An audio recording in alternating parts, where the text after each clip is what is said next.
Rio 2018, pour les concurrents des petites nations, tout commence après la ligne d'arrivée. Plusieurs participants, à l'instar du Polynésien Pitato Fatofua, ont droit à leur quart d'heure de célébrité en enchaînant les interviews après avoir échoué au jeu. D'une certaine façon, ça nous a rassurés. J'ai un peu honte de l'admettre, mais le numéro du Tongien torse nu après la cérémonie d'ouverture m'avait un peu inquiété. Souvenez-vous, après avoir paradé avec pour simple appareil une natte, il s'agit d'une taovella nouée autour de la taille lors de la glaciale cérémonie d'ouverture, Pitato Fatofua avait déclaré. Je n'avais pas froid du tout. Quand vous êtes de Polynésie, la chaleur vient de l'intérieur et non de l'extérieur. Pyeongchang, comme ça se prononce, a mené son enquête.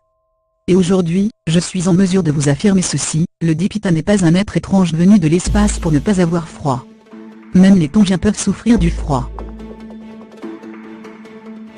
Je suis jaloux de toutes vos couches, au petit groupe de journalistes patients et gelés. Patient car gelé est une explication plausible, qu'il attendait vendredi 16 février comme le Messie. Pitato Fatofua a confié souffrir terriblement du froid tombé subitement, sur le centre de ski de fond d'Alpensia. Restez parler avec vous est encore plus dur que la course. Car au moins là, j'avais chaud. Car le néo-fondeur tongien, a bien terminé sa première course olympique. Lui qui admet ne pas être un athlète d'efforts longs à galérer, mais boucler les 15 km en style libre à la 114e position, sur 118, avec près de 23 minutes de retard sur le champion olympique Dario Colonia, qui était sur la ligne d'arrivée pour le féliciter. Bruce Lee, chute et marathon télé. Passé le moment gênant où une confrère chinoise lui demande de souhaiter bonne année, dans la langue de Sun Tzu, aux citoyens de l'Empire du Milieu, scoop, il n'y est pas parvenu. Fatofua nous a raconté sa course. Note pour plus tard, le karma existe, cette dame a vu son enregistrement s'interrompre au milieu de l'interview, car son portable s'est éteint. Et s'est attiré un il vous faudrait une meilleure batterie du tongien.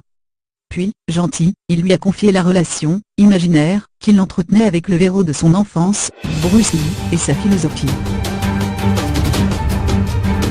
Gelé, mais gérant à merveille sa communication, fait dont il est coutumier, l'ancien combattant de taekwondo, a donné du biscuit aux journalistes. Florilège. Je suis hyper content de ne pas avoir terminé dernier. Qu'est-ce qui a été le plus dur ? Vous voyez cette montée ? On dirait qu'elle s'arrête bientôt. Mais non, elle continue jusqu'au bout du monde. Dans la dernière descente, je me suis concentré, surtout ne pas tomber, pas maintenant, pas devant tous ces gens. Je ne suis pas tombé. Pas devant les caméras, pas quand elles n'étaient pas là. C'est pas mal, non ? Combien de temps a duré ma course ? 1 heure ? Eh bien ça fait 12 semaines et 1 heure que je me suis mis au ski. Donc dans 4 ans, je serai clairement meilleur. Enfin, le représentant de l'atoll du Pacifique a pu quitter, au bout d'une bonne heure et demie, la zone mixte où télé, radio et journalistes du monde entier avaient essayé de lui parler.